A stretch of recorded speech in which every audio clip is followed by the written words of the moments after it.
Soyez des parents qui prient. Soyez des parents qui jeûnent. Soyez des parents qui disent, Dieu, si tu ne m'aides pas, je ne saurais éduquer ces enfants. Et surtout avec les enfants, il faut que tu aies des mises à jour. Parce qu'éduquer un enfant de 10 ans, c'est différent d'éduquer un enfant de 15 ans. Éduquer un enfant de 15 ans, c'est différent d'éduquer un enfant de 20 ans, de 30 ans. Il faudrait qu'à chaque niveau, tu puisses relever un défi. Et il te faut Dieu. Soyez des parents qui prient, soyez des parents qui jeûnent, soyez des parents qui lisent la Bible, soyez des parents qui entendent le Saint-Esprit, qui prophétisent le futur de leurs enfants. Soyez des parents qui se tiennent la nuit dans la prière et qui disent, Seigneur, protège mes enfants. Et lorsque tu as parlé à ton enfant, il ne t'écoute pas. Dis, Saint-Esprit, parle à mon enfant. C'est que je ne peux pas lui dire, parle, et il va te révéler les choses cachées. Et un jour, ton enfant change parce que Dieu exauce les prières des parents. Dieu exauce les prières des parents. Soyez des parents à genoux, soyez des parents qui jeûnent, soyez des parents qui cherchent Dieu, soyez des parents qui prophétisent. Bizarrement, des fois dans la vie, et chers parents, vous ne le savez pas, c'est que les enfants trouvent souvent plus de joie en dehors de la maison que dans la maison. Leurs amis se réjouissent plus que leur famille. Tu vas voir ta famille, oublie ta date d'anniversaire, ton ami n'oublie pas. On oublie de t'offrir un cadeau, ton ami va te donner un cadeau. Des fois même, on n'organise rien à la maison, mais tes amis te font une surprise, quelque part là, boum, un cadeau sort. Des fois, les enfants reçoivent plus de joie en dehors de la maison. Mais pour Élisabeth, il y avait une différence. Et les voisins et ses parents se sont réjouis. Se sont réjouis. C'est toi qui as enfanté cet enfant. Mais pourquoi tu ne te réjouis pas de son bonheur? C'est toi qui as engendré cet enfant. Mais pourquoi tu n'es pas content lorsqu'il est heureux? Il risque de te haïr. Et si un faux prophète passe par là et dit ta mère est une sorcière, il va confirmer. Et du coup, tu entres dans le lot des sorciers et des sorcières. Surtout si tu as vieilli. Ah oui, faites attention aux prophètes qui tournent autour de vos enfants. Ton enfant se bat dans la vie, il t'en part, tu n'es jamais content. Tu es toujours contre. Je me souviens une fois même, j'ai posé la question à mon père, pourquoi tu es toujours contre tout ce que je fais? Pourquoi tu es toujours contre? J'ai frappé vraiment la porte le matin, explique-moi pourquoi tu es toujours contre. Il y a une doctrine. Sans qu'il se rende compte, il était toujours contre. Mais il ne le faisait pas sciemment. Mais il était toujours contre. Mais il m'a signalé que non, c'est parce que j'étais le meilleur de ses fils, il était trop exigeant. Mais il faut aussi signaler la méthode, parce qu'elle peut tuer l'enfant. Des filles qui vivent avec leur maman et voient leur maman sollicitée par des hommes plus riches que papa. Mais leur maman dit non. De telles filles aiment leur maman. Oui, il y a des mères qui sont aimées par leurs filles seulement parce qu'elles sont fidèles à papa. Chère maman, quand tu trompes ton mari, tu penses que tes filles vont t'aimer. Tu es déjà en train de leur donner une sémence d'infidélité et d'adultère. Parce que lorsque une fille voit sa mère vieillir dans la fidélité, elle dit moi aussi je le pourrais. Mais quand sa mère tombe, elle commence à douter. Elle commence à douter. Alléluia. Les enfants aiment les parents qui les conduisent vers l'accomplissement de leur destinée. Ils aiment les parents qui les poussent vers les choses essentielles. La Bible nous dit qu'ils l'ont amené dans la présence de Dieu, ils l'ont amené dans le temple. Beaucoup d'enfants sont dans la musique mondaine à cause de leurs parents. C'est papa qui a pris un CD de tel grand musicien qui l'amène à la maison et tout le monde a commencé à danser. C'est papa qui achète des mini-jupes et qui amène aux enfants.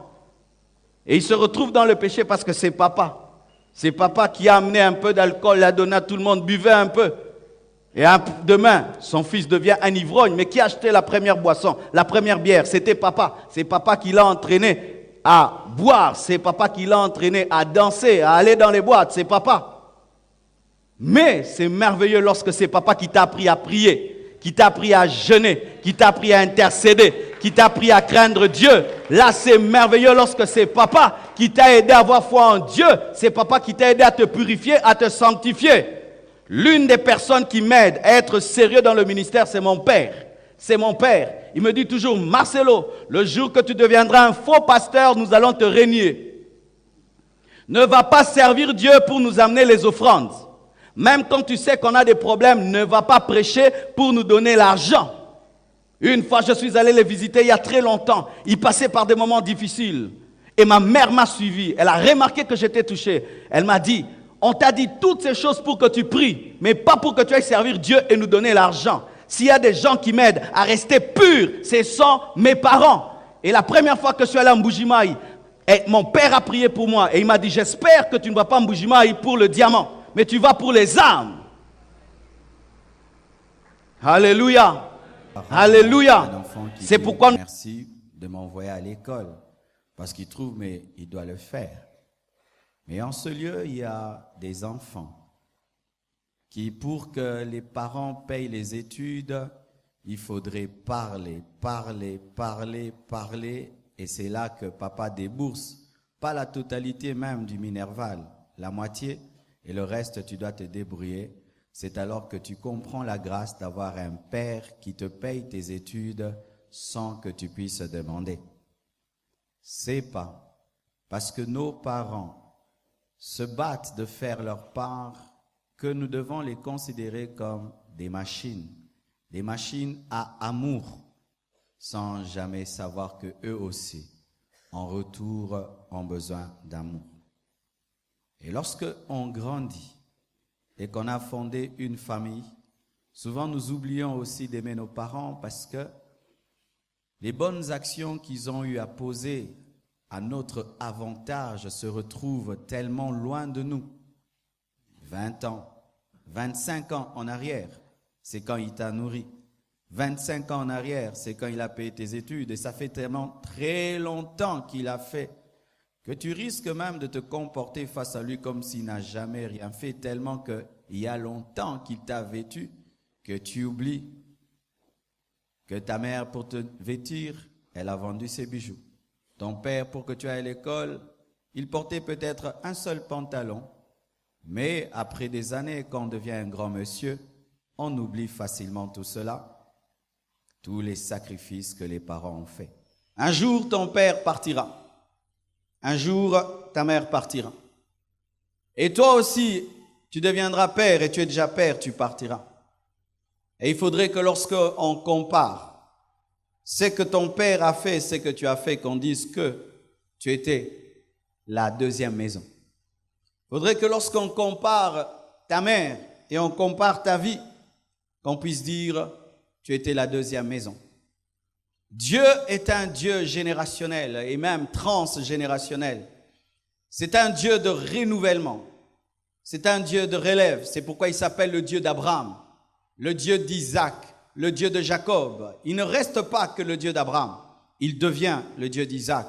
Il devient le Dieu de Jacob. C'est un Dieu de remplacement, un Dieu d'innovation qui à chaque génération aimerait manifester une plus grande dimension de sa puissance, de sa sagesse, de sa richesse et de ses capacités. C'est pourquoi tu es né. Dis à ton voisin, c'est pourquoi tu es né. Oui, tu es né parce que Dieu est un Dieu de relève. Tu es né pour assurer la relève de ton père. Tu es né pour assurer la relève de ta mère. Alléluia.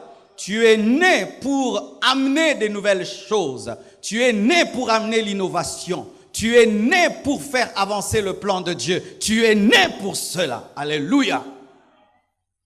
Bien-aimés frères et sœurs, la Bible nous dit que la gloire de cette dernière maison sera plus grande, pas grande, mais plus grande que celle de la première. Ce n'est pas que Dieu crée une rivalité, une lutte de génération, mais c'est cela Dieu. Il va toujours de gloire en gloire, de génération en génération. Et la volonté de Dieu dans le domaine de ta famille est que la nouvelle génération soit plus glorieuse que la première. La volonté de Dieu est que la nouvelle génération se démarque de la première, qu'elle fasse mieux, qu'elle aille plus loin et qu'elle apprenne des erreurs de la première génération pour exceller. La volonté de Dieu est que tu sois plus que ta mère, que tu sois plus que ton père. La volonté de Dieu est que tu sois plus que ton père, que tu sois plus que ta mère. Je répète, la volonté de Dieu est que tu sois plus que ton père et que tu sois plus que ta mère. Je vais le répéter jusqu'à ce que ça entre. La volonté de Dieu est que tu sois plus que ton père et plus que ta mère. Pourquoi tu es la nouvelle génération? Pourquoi tu es le second temple? Pourquoi la gloire de la deuxième maison sera plus grande que la gloire de la première maison? Autant le Nouveau Testament a plus de gloire que l'Ancien Testament, autant ta vie doit avoir plus de gloire que la vie de tes parents. Autant le sacerdoce de Melchisédek est plus glorieuse que le sacerdoce lévitique, autant la gloire de Dieu dans ta vie doit être plus grande. Pourquoi? Dieu est un Dieu d'innovation. Tu es né pour faire plus. Vous devez aimer vos parents, vos nouveaux parents. Ces personnes qui, après la mort de vos parents, ont accepté de vous accueillir, ont accepté de payer vos études, ont accepté de vous nourrir et de vous recevoir chez elles. Souvent, les orphelins tombent dans l'égoïsme. À cause du fait qu'ils sont blessés, ils se décident de ne plus aimer personne. Ainsi, un homme t'aime, mais tu n'es pas son fils. Il t'accueille chez lui, te paye les études, mais tu ne lui donnes pas l'amour parce que tu dis « il n'est pas mon père ». C'est vrai, il n'est pas ton père, mais il te traite comme son fils. Pourquoi tu ne lui donnes pas l'amour d'un père? C'est vrai que ta tante n'est pas ta mère, mais ta tante t'a recueilli. Elle t'éduque comme sa fille, elle te nourrit comme sa fille, elle t'élève comme sa fille. Pourquoi tu ne lui donnes pas l'amour qu'on doit donner à une mère? Mère, est-ce que c'est seulement celle qui engendre? Père, est-ce que c'est seulement celui qui engendre? N'est-ce pas aussi celui qui assume les responsabilités d'un père? Et des fois, les orphelins, vous envenimez vos situations. Tu as déjà perdu ton père, tu as déjà perdu ta mère, mais tu refuses de donner l'amour à celui qui accepte de t'aimer sans que tu sois son fils, sans que tu sois sa fille. Et ainsi, vous pensez que vous avez le droit d'être méchant parce que la vie vous a blessé. Vous pensez que vous avez le droit d'être ingrat parce que la vie vous a pris quelqu'un de cher et vous faites payer des personnes qui n'y sont pour rien. C'est vrai. La plupart des temps, les orphelins, lorsqu'on vient vers vous, on vous console. Mais je ne pense pas que ce n'est que la bonne méthode. Il faudrait aussi vous responsabiliser parce que la vie continue. La vie, elle continue. Et si la vie t'a pris papa et que Dieu t'a donné un autre père, même s'il ne s'appelle pas papa, mais c'est un oncle, c'est une tante qui t'aime. C'est vrai, peut-être qu'elle ne te donne pas, c'est qu'elle donne à ses enfants. Mais au moins, elle fait quelque chose pour toi. Quand même, elle t'a mis dans sa vie et elle mérite de l'amour.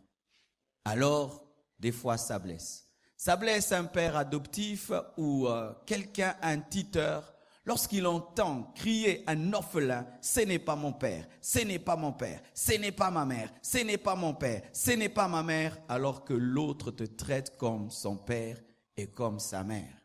Et ainsi, le jour que tu deviens grand, comme il n'est pas ton père, tu ne fais rien pour lui. Un jour, tu deviens grande. Comme ce n'est pas ta mère, tu ne fais rien pour elle, alors qu'elle a accepté ou il a accepté des grands sacrifices. Si je dois répondre à cette question délicate, est-ce qu'un enfant de Dieu peut taper son enfant? Voici ma réponse, tu n'es pas obligé. Tu n'es pas obligé. Ce n'est pas un verset que tu dois appliquer, non. C'est un verset que tu appliques en dernier recours lorsque tu as tout fait. Ça ne marche pas. Et qu'est-ce qu'il faut faire d'abord? Il faut parler. Il y a des enfants qui n'ont même pas besoin qu'on les touche. 2, punir. Va dans ta chambre. Donne-moi ton téléphone. Tu ne sortiras pas aujourd'hui. Je t'ai promis telle chose, je ne ferai pas. Pour certains enfants, c'est suffisant pour qu'ils changent. Mais si tu as parlé, tu as puni, tu as dit va dans ton coin, l'enfant n'écoute pas, tu ne vas pas prendre un bâton. Certains enfants, rien que tirer l'oreille, lui dire tu n'entends pas, c'est suffisant pour qu'ils changent. Tirer rien que la joue, avec douceur. Parce qu'on me suit sur Internet, les syndicats des enfants, on appelle ça quoi? L'association des enfants. Mais pour ce qui est de prendre une ceinture, prendre un bâton et taper et faire mal, je suis totalement contre ça. Alléluia, totalement contre ça et je ne l'ai jamais fait. J'ai tiré l'oreille dans ma vie, j'ai tiré la joue, mais après je me suis rendu compte que pourquoi je l'avais fait. J'ai arrêté il y a très longtemps. Je leur parle et ils font. Et j'ai même remarqué que lorsque tu élèves un enfant, l'autorité c'est la foi. Je peux t'expliquer quelque chose. Tu vois par exemple si tu parles à un chien, je ne compare pas les enfants aux chiens, hein, c'est quelque chose que j'ai compris. Tu dis, Milou, sors. Si tu n'as pas la foi, ils ne partent pas, ils sont comme les démons. Ils te regardent, ils n'ont pas la foi. Parce que dans ta voix, s'il n'y a pas l'autorité et la foi, ils sentent que tu ne crois pas. Pareil aussi aux enfants.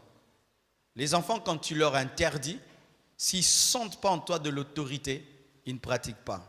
Mais même si tu es doux, ils sentent que dans la voix de papa, ça ne se discute pas, ça ne se discute pas.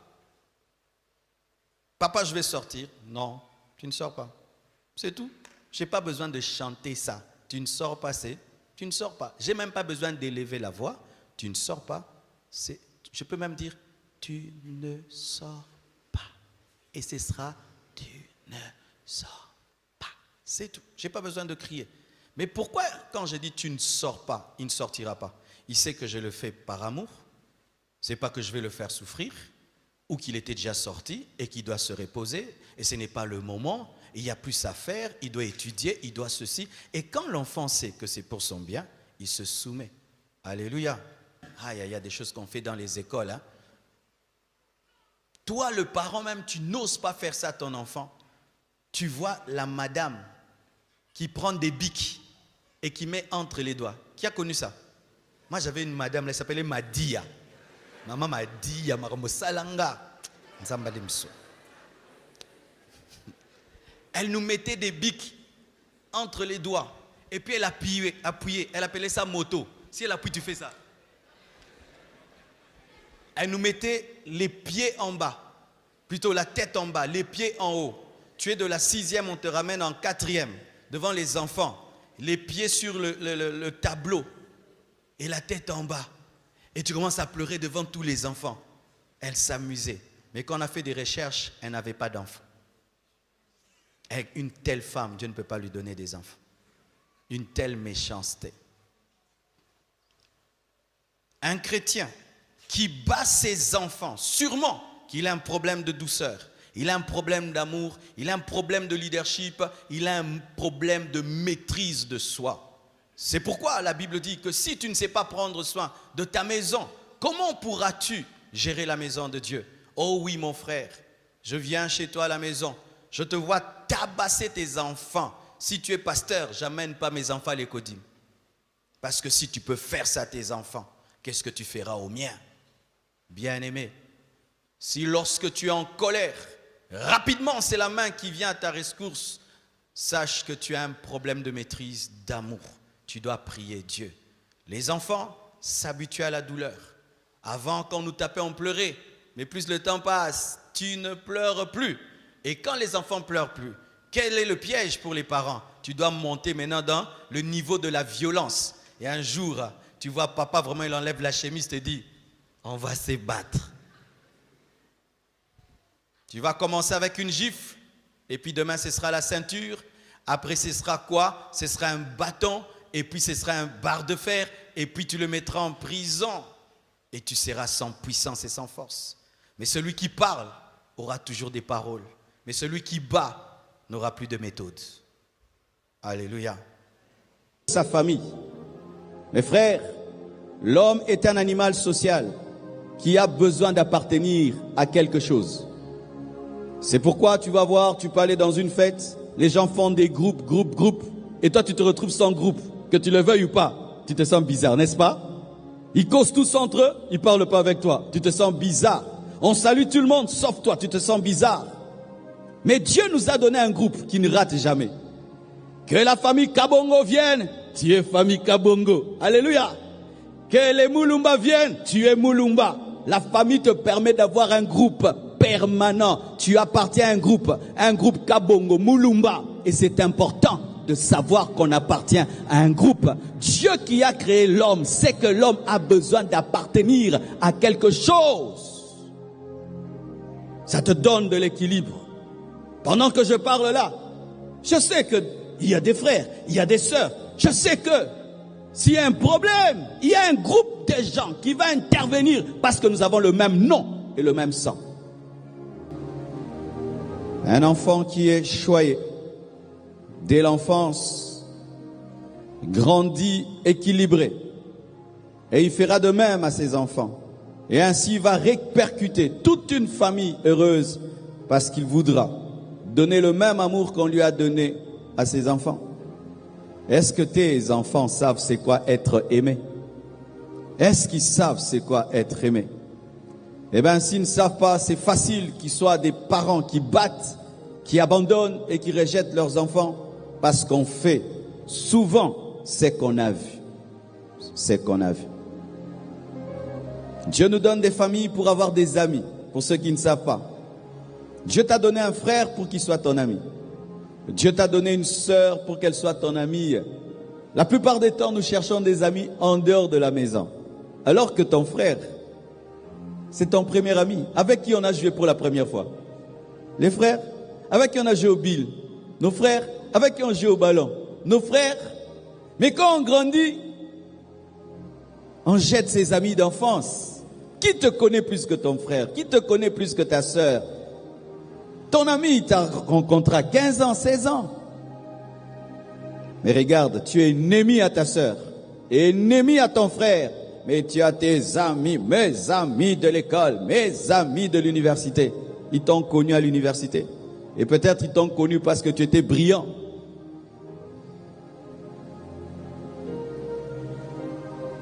La meilleure amie de ma sœur Fifi, c'est Bibi. Ma sœur Fifi qui prêche ici, prédicatrice. Sa meilleure amie, c'est sa grande sœur. C'est pas une grande pasteur qui est sa meilleure amie, c'est sa sœur. C'est sa sœur. Est-ce que tes frères sont tes amis? Est-ce que tes sœurs sont tes amis? Eh bien, s'ils sont devenus des ennemis, tu as perdu des équipiers, des équipières qui pourraient même donner leur vie pour toi. C'est pourquoi les familles qui arrivent à cela, où ce sont des amis, font des grandes choses. Ils font des affaires ensemble, ils font des grandes choses ensemble, des entreprises ensemble, parce qu'ils sont soudés. Les gens qui gouvernent ce monde aujourd'hui, ce sont des familles. Les Rothschild, c'est une famille. Rockefeller, c'est une famille. Ils ont appris à garder l'unité. L'homme est fait pour avoir des amis. Et Dieu nous donne comme premier ami nos frères, nos sœurs. Mais des fois, ton père, ta mère, certains, son ami, c'est papa. Son ami, c'est maman. Et c'est extraordinaire, oh oui, d'arriver à ce niveau où ton meilleur ami, c'est ton père, ta meilleure amie, c'est ta mère. C'est extraordinaire. Nous parlons beaucoup de Mbappé. Et quand tu étudies la vie de Mbappé, tu vas voir son père est là, ou sa mère est là. Quel est le rôle de tes parents dans ta vie? Quel est le rôle de tes frères et sœurs dans ta vie? Dieu t'a donné 5 frères, 4 sœurs, mais tu vis comme si tu es né tout seul et toute seule. Quel manque à gagner, quelle richesse que tu perds, quelle richesse tu perds. Et même quand tu fais tes projets, tu ne les calcules même pas, alors que Dieu les a calculés quand il te les a envoyés. Ah, ils sont mauvais, hein? Ils sont pas bien. C'est ça l'église. L'église nous a tellement parlé en mal des familles, en mal. Ta famille, les sorciers de ta famille, au point où nous ne cherchons même plus des bonnes choses dans nos familles et nous ratons des bénédictions. Pourquoi Dieu nous donne des familles? Dieu nous donne des familles pour notre éducation et notre formation physique, psychique et spirituelle. C'est pourquoi nous avons des familles. Pour notre éducation, notre instruction, notre formation physique, psychique et spirituelle.